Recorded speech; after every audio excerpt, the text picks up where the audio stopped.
Alors, la semaine passée, en fait, je me suis mélangé dans mes documents et j'ai complètement sauté la fin du chapitre 8 de Romains. Et donc, je passais du verset de 8:30 au chapitre 9, alors qu'il restait 9 versets encore. Alors, je remercie la personne qui me l'a souligné. Alors, on va continuer, on va terminer, si on veut, Romains 8. Et donc c'est la section, les versets 31 à 39, qui traite de l'amour déjà assuré pour le chrétien. Ce texte exalte l'amour inconditionnel de Dieu et sa place dans l'épître est très intéressante. C'est comme le point culminant de tout ce qu'il a dit. Le fait qu'on se rappelle, les chapitres 1 à 3, c'est l'universalité du péché. Après ça, le salut en Jésus-Christ. Au chapitre 5, être en Adam versus en Jésus-Christ. On était condamné en Adam, on est justifié en Jésus-Christ. Et chapitre 6, 7 et 8, c'est vraiment le défi de la marche chrétienne, c'est-à-dire de ne pas marcher par la chair, mais par l'esprit. Et tout cela, l'Épître aux Romains se passe dans un cadre juridique. Le langage est très juridique. On parle d'accusation, d'être sans défense, hein, quand il dit « ils sont donc inexcusables ». Le verbe grec, en apologestai, c'est un terme juridique, veut dire ils sont sans plaidoyer, ils ne peuvent rien plaider pour leur défense. L'Épître parle de la colère de Dieu, de celui qui juge selon les œuvres. L'Épître parle de justification, parle de justice, etc. C'est vraiment un langage juridique. Et là, on dirait au chapitre 8 que Paul voit Dieu déposer son marteau de juge pour contempler un autre attribut de Dieu, son amour, sa miséricorde, sa compassion. Donc, au verset 31, que dirons-nous donc à ce sujet? Si Dieu est pour nous, qui sera contre nous? Le « si » n'est pas nécessairement une conditionnelle. Ce n'est pas comme si le Canadien gagne demain soir, je vais faire ça. Ça, c'est à la condition que.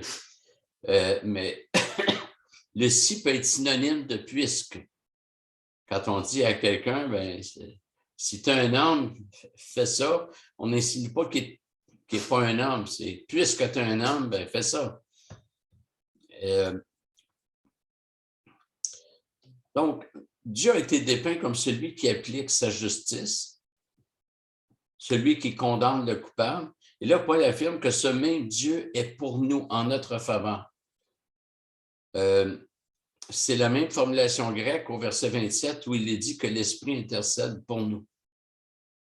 Dans la Bible, être pour nous ou être avec nous, hein, Jésus-Christ, il est l'Emmanuel, le Dieu avec nous. L'ange Gabriel dit à Marie, inquiète-toi pas, le Seigneur est avec toi. Il avait dit à Abraham que l'Éternel est avec toi.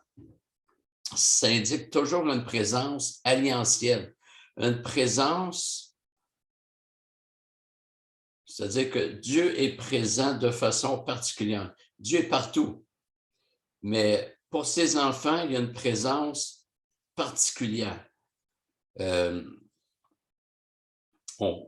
mère peut aller dans un centre commercial avec son enfant, puis il peut y avoir des centaines de personnes présentes dans le centre commercial, mais la mère a une présence particulière pour son enfant. C'est une présence où elle va veiller sur son enfant pour pas qu'il se perde. Alors, Dieu est avec nous, il est pour nous. C'est vraiment, il faut vraiment voir la force du pour. C'est vraiment un Dieu qui a tout fait et qui est en notre faveur. Et cette affirmation doit nous rassurer non seulement devant notre passé hors la loi, mais aussi notre présent où notre corps est encore marqué par le péché et les faiblesses pour lesquelles l'Esprit doit intervenir. Et même devant ce présent encore vacillant, Dieu est pour nous. Et demain, si on se réveille, on pourra dire la même chose. Donc, les péchés que je commettrai demain, parce qu'on est pécheur, on va pécher jusqu'à notre mort. Les péchés que je commettrai demain sont déjà couverts par le sacrifice de Jésus-Christ. Paul a démontré qu'avant la création du monde, notre destin était décrété. Nous avons été prédestinés. On avait vu ça. Alors, notre position, elle est en Christ. Dans la formulation grecque, là, ça a un sens qu'on appelle locatif. C'est-à-dire, spirituellement, là, on est localisé en Jésus-Christ.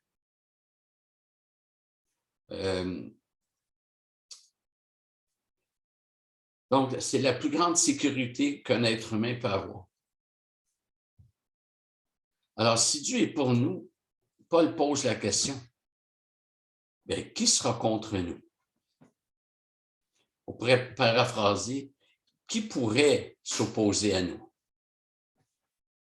Les chrétiens ont des adversaires, les non-croyants, Satan lui-même et toutes les forces démoniaques.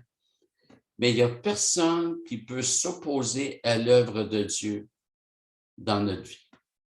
Ce que Dieu a déclaré pour nous va arriver. D'abord, les personnes qui veulent s'opposer à nous ne font jamais le point. Rappelez-vous ce que l'apôtre Jean dit, « Celui qui est en nous est plus fort que celui qui est dans le monde. »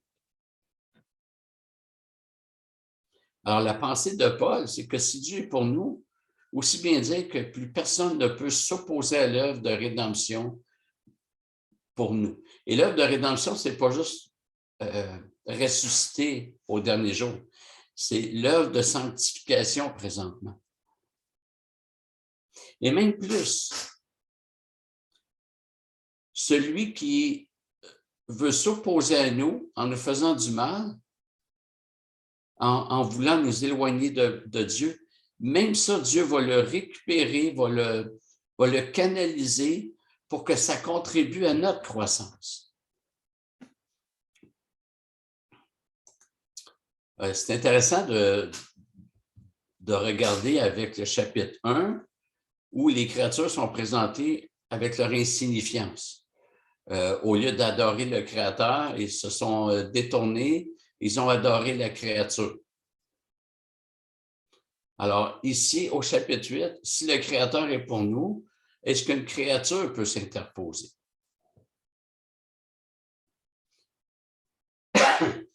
Verset 32. Lui qui n'a pas épargné son propre Fils, mais qui l'a livré pour nous tous, comment ne nous donnera-t-il pas aussi tout avec lui par grâce? Je l'ai cité dimanche. Si Dieu a donné son propre Fils, comment penser qu'il ne nous donnera pas le reste pour qu'on parvienne à la gloire? Alors, imaginez un homme qui risque sa vie pour sauver son voisin de l'incendie. Il arrive et trouve le voisin inconscient sur le plancher du salon. On ne sait pas encore s'il respire encore. Alors, l'homme déploie tous ses efforts pour traîner son voisin et le sortir à l'extérieur. Il réussit. Pensez-vous que l'homme qui a ainsi risqué sa vie va laisser maintenant l'homme à demi-mort sur la pelouse ou s'il n'appellera pas une ambulance? Il n'a pas fait tout ce travail, il n'a pas pris tout ce risque pour laisser tomber après. Dieu n'a pas donné son Fils unique pour ne pas nous donner le reste du salut.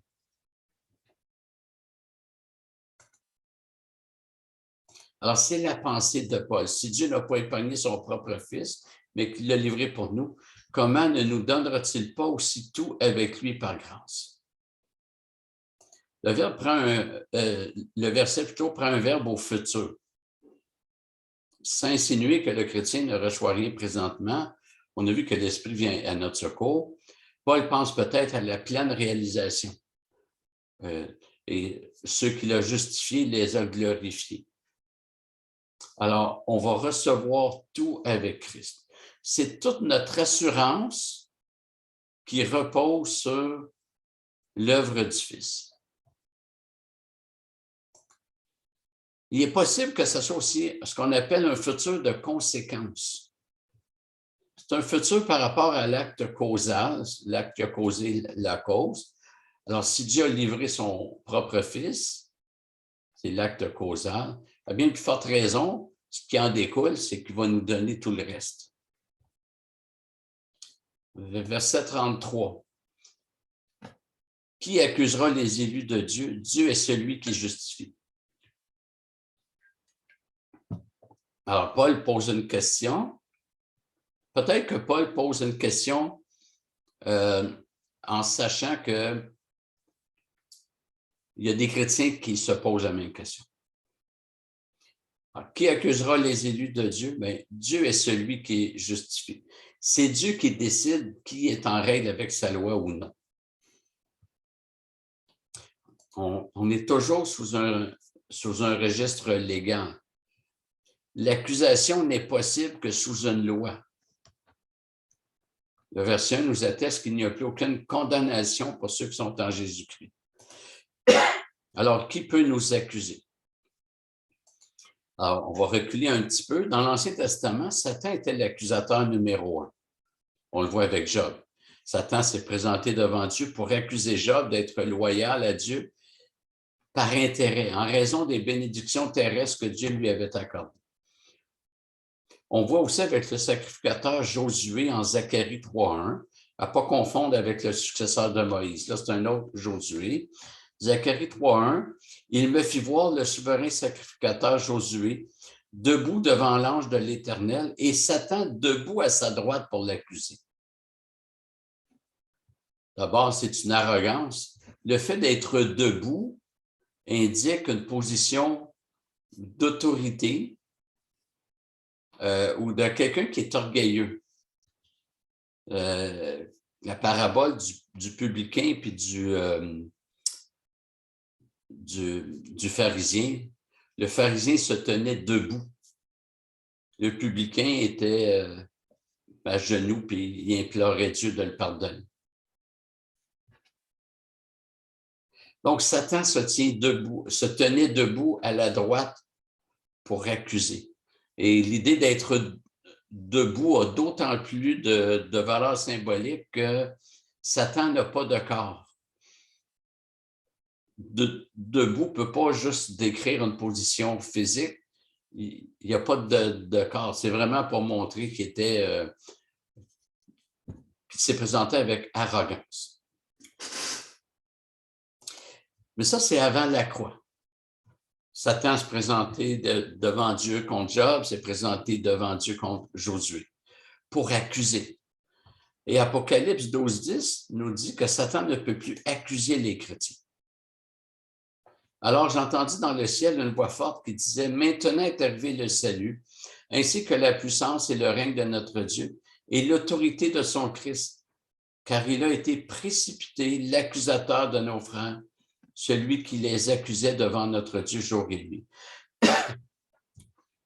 Satan a été précipité. Du fait que Jésus-Christ soit monté au ciel avec la loi accomplie, Satan ne peut plus nous accuser. Il est précipité.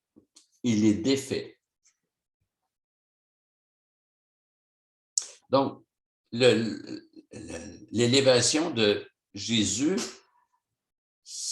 montre qu'il était victorieux contre Satan, ses démons, sur tous ceux qui s'opposent à lui. Satan a perdu son accès à Dieu pour nous accuser. Alors, comme je vous ai dit, les accusations de Satan trouvaient leur force dans la loi. Ça prend une loi pour accuser. Satan avait une prise contre tout être humain parce que tout être humain est hors la loi. Mais Jésus-Christ est venu accomplir la loi. J'ai souvent pris le même exemple. Je brûle un feu rouge, j'ai une contravention. Quelqu'un paie ma contravention. Il n'y a plus personne qui peut aller dire au juge cet homme est coupable d'avoir passé sur un feu rouge et je veux l'accuser. Non, désolé, la contravention est payée. Il n'y a plus rien à faire.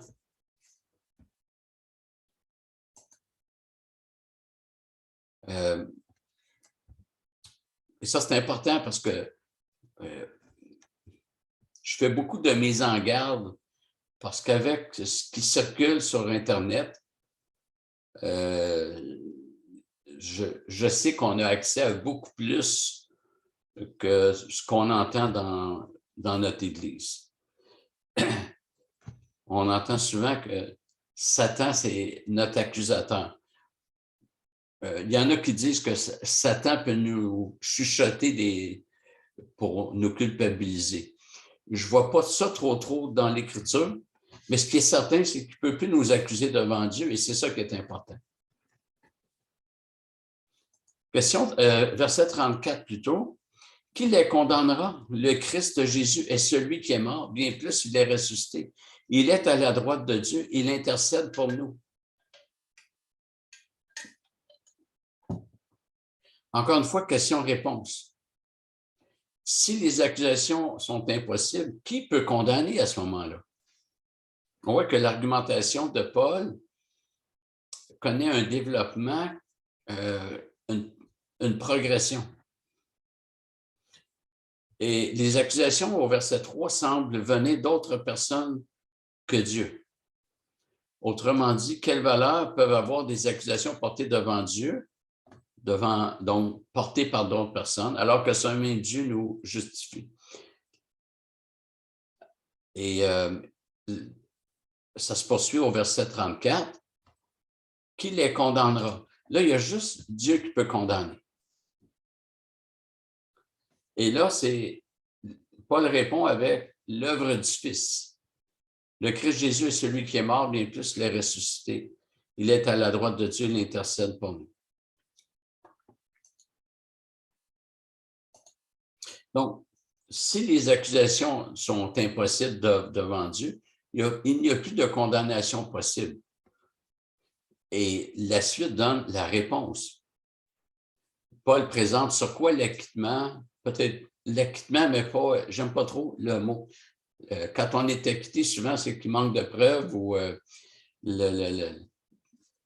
la non-condamnation des chrétiens repose. Donc, Paul va présenter sur quoi la non-condamnation des chrétiens repose en rappelant la chronologie des événements dans les versets 32 et 34. Bien, Dieu a livré son Fils, le Christ est mort, il est ressuscité, il est à la droite de Dieu, il intercède pour nous. Donc, c'est d'abord la mort du Christ qui est rappelée. La punition prévue par la loi a été payée. Jésus-Christ, sa mort sur la croix, c'était le châtiment prévu par la loi. La mort du Christ est reliée à la loi. La loi disait, si on obéit, on vit, si on désobéit, on meurt. Tous les hommes sont désobéissants, alors Jésus-Christ a pris la punition pour nous, à notre place. Et Paul, il va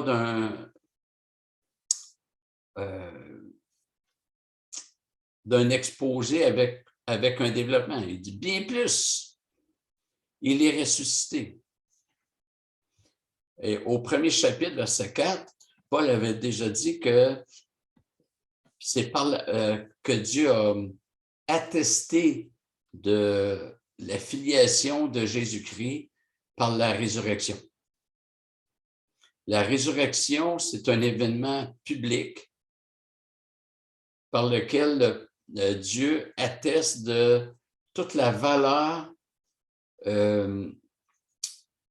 propitiatoire, expiatoire de la mort de son Fils. Autrement dit, par la résurrection, Dieu atteste publiquement qu'il est satisfait de la mort de son Fils pour expier les péchés du peuple. Ensuite, Paul parle du fait qu'il est assis à la droite de Dieu. Être assis à la droite, c'est une image de l'Antiquité qui s'est peut-être poursuivie dans le Moyen Âge. Je ne suis pas fort en histoire, mais c'est mon impression. Quand un roi voulait amener son fils à la royauté, avoir la même autorité, il le faisait monter sur le trône. Et le trône, c'était une estrade, il fallait monter un escalier.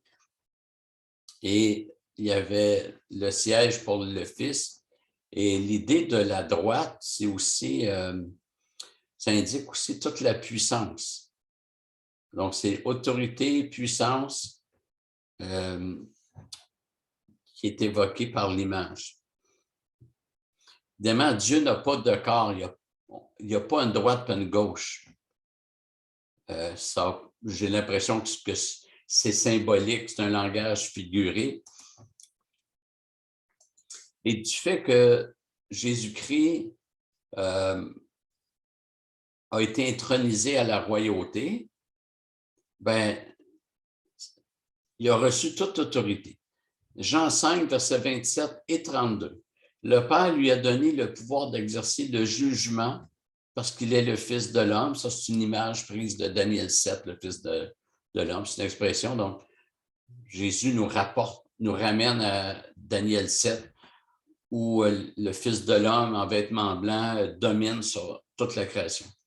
Verset 32. De plus, le Père ne juge personne, mais il a remis tout jugement au Fils. Acte 10, 42. Jésus nous a commandé de prêcher au peuple et d'attester qu'il a été lui-même désigné par Dieu comme juge des vivants et des morts. Il n'y a pas d'autorité plus élevée. Le Fils a reçu le nom qui est au-dessus de tout nom. Alors, la question de Paul, qui condamnera les élus? Puis là, il montre l'absurdité de conclure que quelqu'un pourrait le faire. On pourrait quasiment précéder d'un « ben voyons donc ». Le Christ Jésus est celui qui est mort, bien plus, il est ressuscité, il est assis à la droite de Dieu.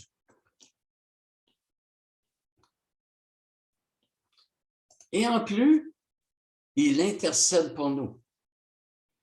C'est celui qui siège qui intercède. Qui plaide pour nous constamment. On a donc un Sauveur qui est mort pour nous, qui a été pleinement accueilli par son Père, qui a été élevé au trône royal à titre d'homme Dieu ou de Dieu fait homme, et il intercède pour nous. Quand c'est rendu que celui qui siège sur le trône est celui qui est mort pour nous et qui intercède pour nous, que devons-nous craindre?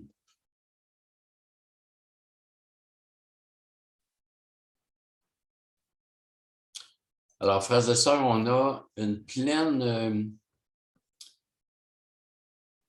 assurance en Jésus-Christ. Le salut, l'œuvre du Fils est tellement complète qu'il n'y aurait rien pu faire de plus. Tout est fait. Il n'y a rien qui manque. Il n'y a rien qui aurait pu ajouter pour améliorer. Alors, c'est pourquoi on est appelé à vraiment trouver notre repos en Jésus-Christ, dans son œuvre, de considérer son œuvre, la pleine valeur qu'elle a pour Dieu, c'est ce que Paul fait ressortir du fait que Dieu l'a ressuscité. Bien, nous, on devrait l'apprécier avec la même valeur que ce qu'elle a pour Dieu. Si on n'est pas convaincu que l'œuvre du Fils nous sauve complètement, bien, notre point de vue devient différent de celui de Dieu. Alors, on est appelé à adopter le même point de vue que Dieu sur toute l'œuvre du Fils. C'est vraiment une œuvre totale. Il ne manque rien. Il n'y a pas de petites cases qui auraient dû être cochées, qui n'ont pas été cochées. Il ne manque rien. Alors qu'on puisse trouver notre repos là-dedans. Voilà, merci de votre attention.